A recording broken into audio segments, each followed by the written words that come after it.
from West Virginia Public Broadcasting. Support for the Legislature Today is provided by the following. The High Technology Foundation, headquartered at the I-79 Technology Park in Fairmont. Online at wvhtf.org.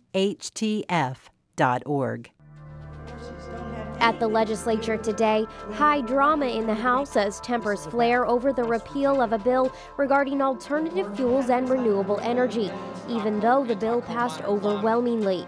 Pro-choice advocates rallied at the Capitol today over a newly introduced bill to restrict abortions in West Virginia. And we'll talk about the state's public education system with the president of the West Virginia Board of Education on the Legislature today.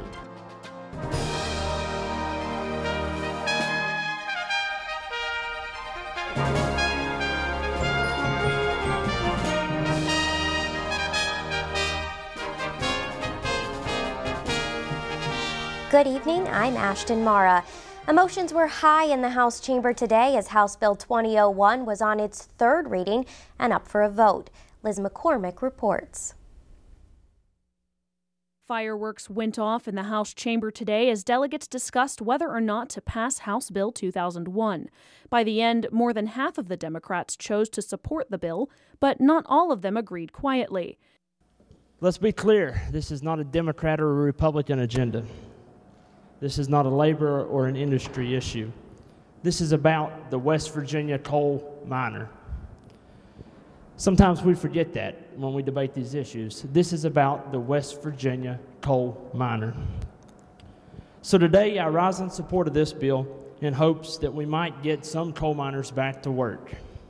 Delegate Justin Markham, like many of the other Democrats, stood to support House Bill 2001, which would repeal the Alternative and Renewable Energy Portfolio Act, giving more power back to miners and the coal industry.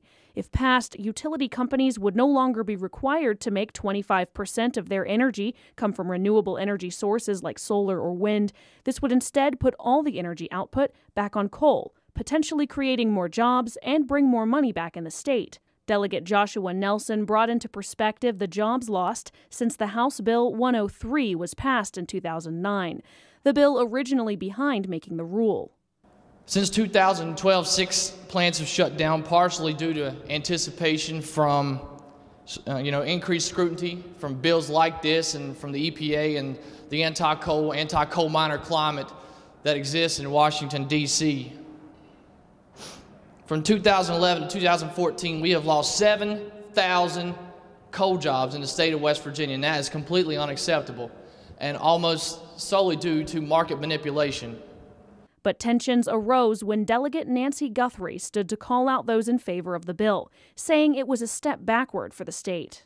What I can't understand is why this body that wants to make a name for itself, that wants to move this state forward, isn't embracing every possible energy source at our fingertips. In the Eastern Panhandle, we have geothermal that we could be tapping into. We have an abundant supply of water. People who are using solar, our municipalities included, are saving on their energy costs. And a lot of those municipalities were hard-pressed to pay the light bill. Customers are saving money because they have incorporated solar into their portfolio and are selling back. So rates are coming down for those folks who are smart enough to get away from just one source. We need coal, but market forces don't have anything to do with what has been advanced so far. We are going to wear coal around our neck like a yoke that will drag all of us down. Republican delegates were outraged and deeply offended by Guthrie's statements. We're talking about this black rock right here.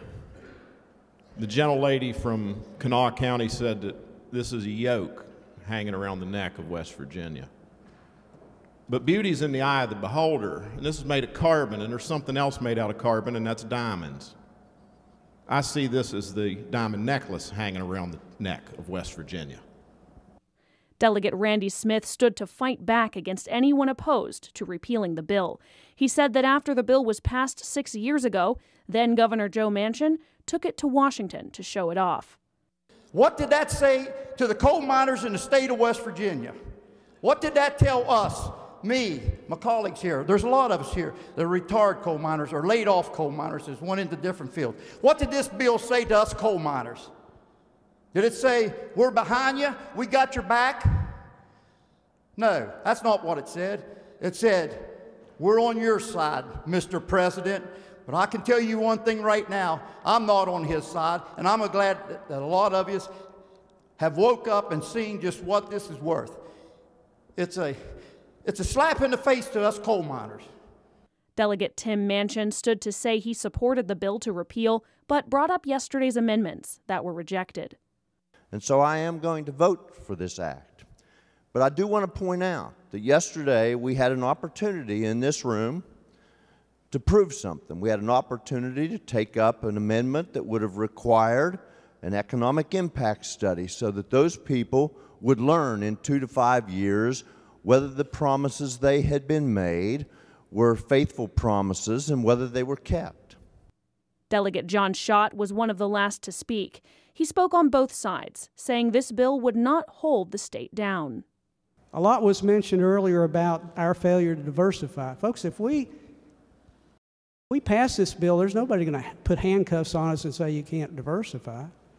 We will diversify as the market allows, and we can protect our folks, especially our disabled, our elderly, those who are on fixed incomes, without burdening them with an unneeded expense that the restrictions, the mandates of this act now put on them. House Bill 2001 was passed 95-4. For West Virginia Public Broadcasting, I'm Liz McCormick in the House. The Senate passed its version of the repeal of the Alternative and Renewable Energy Portfolio, Senate Bill 1, earlier this week. That bill will now be considered by the House, and the House bill will be considered by the Senate. Coming up, we'll talk about education issues with the president of the State Board of Education. First, here's a look at some of the bills introduced in the Senate today. Among the bills introduced in the Senate today, Senate Bill 282 to expand the number of member counties in the National Coal Heritage Area Authority to include Lincoln and portions of Kanawha County. The authority assists with state and federal historic preservation, economic development, and tourism projects in the heritage area. Senate Bill 283 to simplify the process by which a bank may adjust the hours of operation for branch offices. Up for passage in the Senate tomorrow, Senate Bill 12, relating to when employees who are fired or have resigned are due their outstanding wages. On second reading, Senate Bill 43, to limit the tolling of the statute of limitations with regard to third-party complaints within a civil action to be filed within a reasonable time. This pertains to time limits within which a criminal defendant can be prosecuted.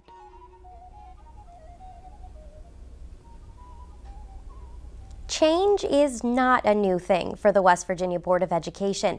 Over the past 2.5 years, the state has gone through 3 superintendents, and earlier this week, Governor Tomlin appointed 2 new members to the body. But will the change in legislative leadership be an easy transition for those at the helm of the state's public education system? Here to discuss that relationship and more, State Board of Education President Gail Manchin. President Manchin, thank you very much for your time. Thank you for inviting me. Let's start with that relationship. How is it going so far between the board and the new Republican leaders?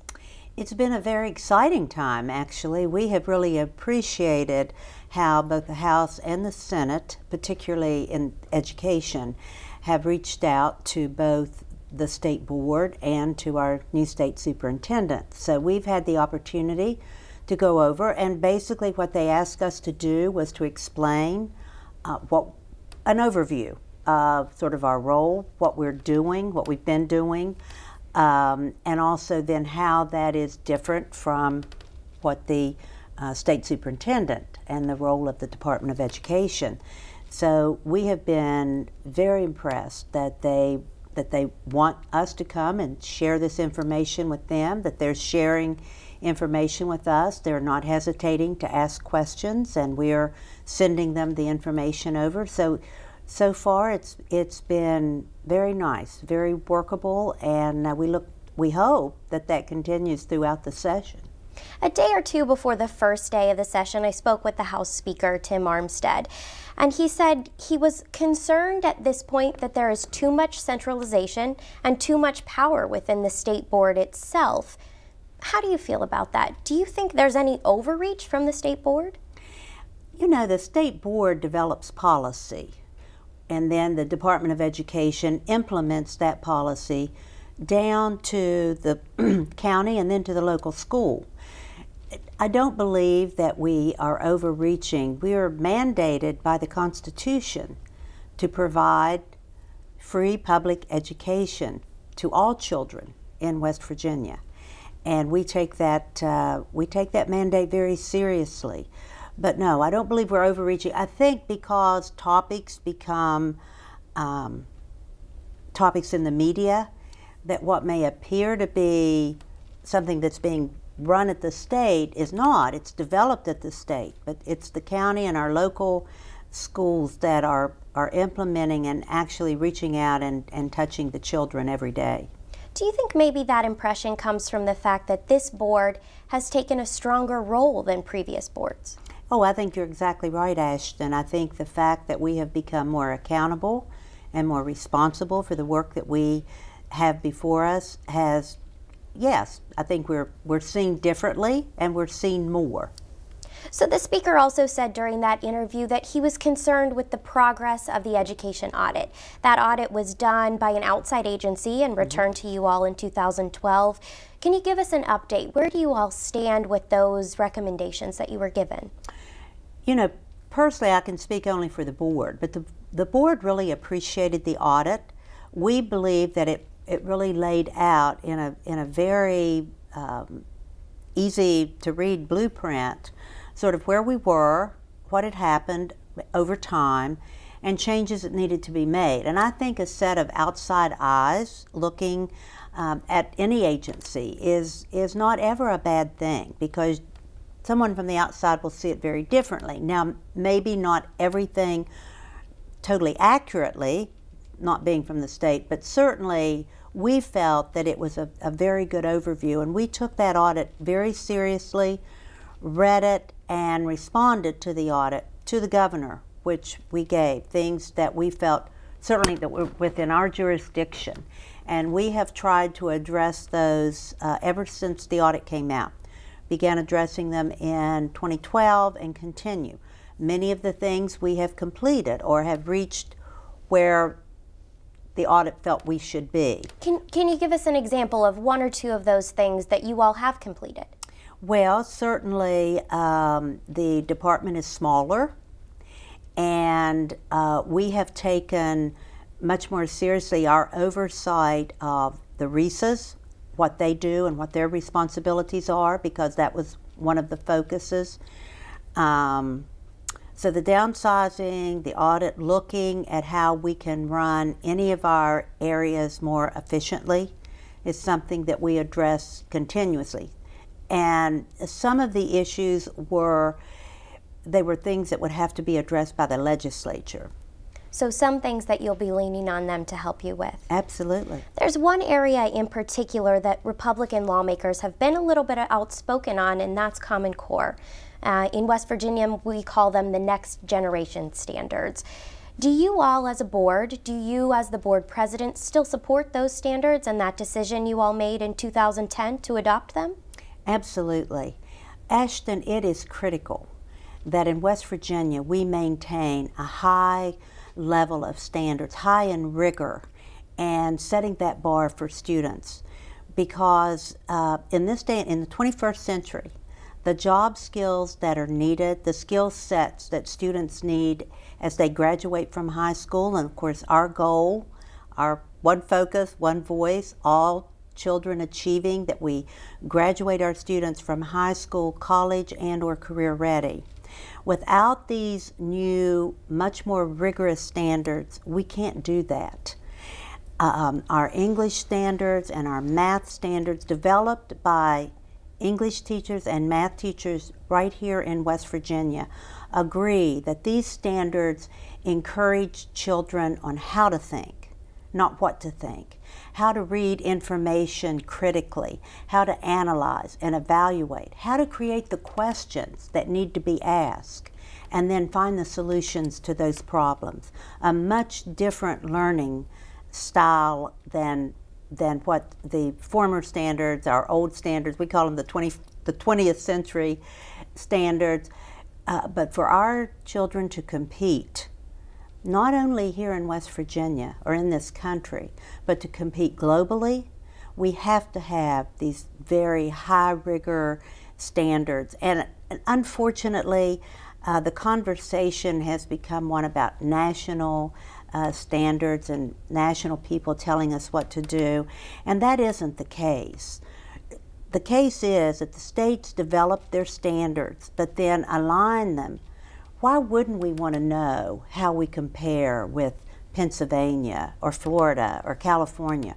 Why wouldn't we want to know how our students compare with other students? And more importantly, if you're a parent and have a child and you're living in West Virginia and you're going to move to Michigan or to Minnesota, wouldn't it be nice that when your child goes into that school that they're operating under the same standards, and so your child, the transition from one state to the other becomes so much easier? Now, we are very committed. And one other point that I need to make, if we don't have standards, then everything about our educational system comes to a halt. So it sounds as if you've had conversations with people who oppose Common Core, and that these are the things you've explained to them, that these are not national outside standards. They're things that we've created for ourselves. Are those the conversations that you're having with lawmakers? We are having those conversations, and some are much more receptive than others. Some understand now in a different way than they did from what they had heard. We probably didn't do as good a job as we should have done educating our parents and our communities as we started, putting them into the schools. We had been working with them, we had been training teachers, so we were just assuming that everyone was on, because we were on board, we thought everyone was on board. We obviously have found out differently. One of the things that we have found, though, that the questions that come to us are about how a teacher is teaching something. Right. Not about the standard. I'm sorry, we've run out of time, but thank you so much for your time this evening. It was great to have you. Ashton, it was so great to be here, and we'd love to come back. Thanks. Thank you. Now here's a look at some of the bills introduced in the House today. Among the bills introduced in the House today, House Bill 2202 to provide a more equitable disbursement of funds to county school boards to lessen the budgetary impact of serving special needs students. The bill eliminates the requirement of annual review of rules, policies, standards, federal law, and reports. House Bill 2203 to amend the provisions of the current code to human trafficking to allow for charges to be brought and associated remedies are available when even a single individual is exploited and victimized by sex or labor trafficking. This bill was recommended for passage by the House Select Committee on Crimes Against Children. House Bill 2206 to repeal requirements to pay prevailing wages for construction of public improvements. House Bill 2207 to set guidelines that the West Virginia Commissioner of Highways must follow in establishing the list of priorities for the construction, reconstruction, repair, and maintenance of state roads and highways. House Bill 2208 to ensure that only government officials elected by voters to serve on a county commission will have the power to regulate smoking. House Bill 2216 to authorize only the legislature can create state-based health exchanges for health insurance. House Bill 2218 to create the Budget Reform Act. The bill requires a 1% cut per year for 10 years and reduction in the size of state government. House Bill 2237 to prohibit labor agreements on state-funded construction projects. House Bill 2238 to require that the governor's appointees to the Public Service Commission be from each of the 3 U.S. congressional districts. House Bill 2239, creating the Board of Health Professions to consolidate current boards for each medical discipline. Up for passage in the House tomorrow, House Bill 2025, prohibiting certain sex offenders from loitering within 1,000 feet of a school or child care facility. And House Bill 2201, requiring the Public Service Commission to adopt certain net metering and interconnection rules and standards. Net metering means measuring the difference between electricity supplied by an electric utility and electricity generated from a facility owned or operated by a retail customer. State Treasurer John Perdue presented his office's proposed budget before the Senate Finance Committee this morning. Like so many other state agencies, his office is once again undergoing cuts. Treasurer Perdue told committee members the governor's proposed budget for fiscal year 2016 includes a 5% cut for his office, bringing the total cuts they've endured over the past 3 years to nearly 20%. That's resulted over time in the consolidation of some divisions and this year, the loss of 2 full-time positions. The treasurer's office has returned some $90 million from the state unclaimed property fund since 1997 to help balance the budget. Perdue says the governor's 2016 budget includes another $15 million transfer from that account in July, but he says that's a problem. The industry standard is for the state to maintain 10% of their total outstanding liabilities within the unclaimed properties account, but that 10% won't exist if the additional money is taken. This is the people's money. This is not taxpayers' dollars. This is loved ones' money that is in a fund that is the people's money of the state. And yes, we can borrow from that. It's like a rainy day fund. We can borrow from that and take that money, but sooner or later, it's got to be paid back. In the end, Perdue says the transfers would leave him with just $6 million in his unclaimed property account. To meet the industry standard and have enough money left to cover operating costs, he needs at least $24 million in that fund. Without it, those claiming their funds will see slower returns. Senator John Unger of Berkeley County says he's not comfortable with the governor's proposal. I think it's a dangerous precedent that we start balancing our budget off of that account when it really isn't taxpayers' money. And if we do start doing that, I would submit that's probably one could argue that's an additional tax on the people. I mean, the fact of the matter is that if you don't claim your account in the bank and it's transferred over to you and that money is rightfully the owner of that property, we're starting to rob that account and it inhibits you in your operations and trying to get it back to those people, the rightful owners of that money in the first place or that property.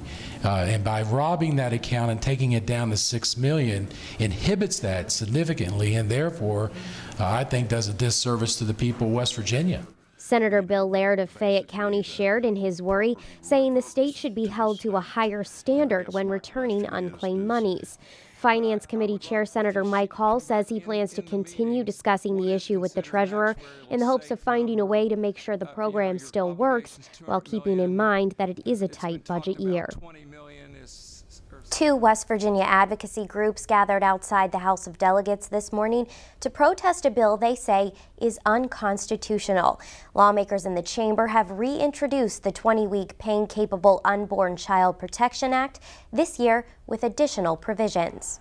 The Pain-Capable Unborn Child Protection Act makes it illegal for a medical professional in the state to conduct an abortion after 20 weeks, except when the mother has a medical emergency.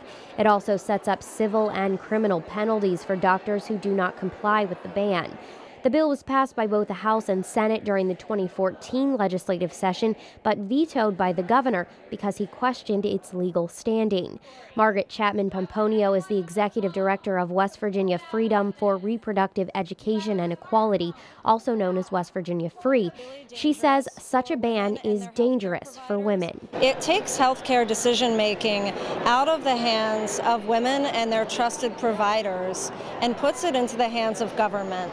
The legislature, frankly, isn't in a position, they don't have the knowledge to make these kinds of decisions. Jennifer Meinig with the West Virginia American Civil Liberties Union says this year's version of the bill is much more extreme than the version approved by lawmakers last year. The 20-week ban as introduced is unconstitutional. Every court in the country that's addressed this issue has found bans like this to be unconstitutional, and this bill is no different. The bill also creates a litigation fund, essentially a pool of money for the Attorney General's office to help pay for legal proceedings that may come if the bill is passed and enacted.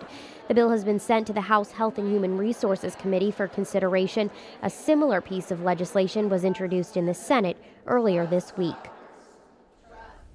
This has been the Legislature Today. Tomorrow we'll close out the first full week of this legislative session by talking with two reporters who are also covering the legislature. Joining us will be Mandy Cardosi, State House reporter for the State Journal, and Jonathan Mattice, the State House reporter for the Associated Press. I'm Ashton Mara. Thanks for joining us. Good night.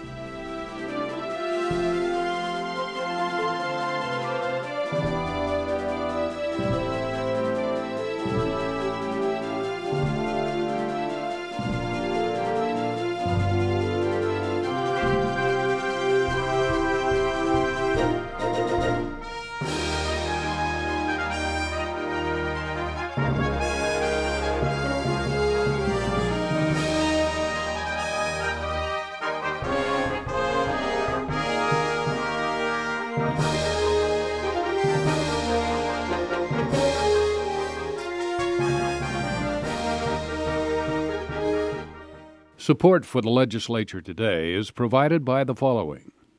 The High Technology Foundation, headquartered at the I-79 Technology Park in Fairmont. Online at wvhtf.org.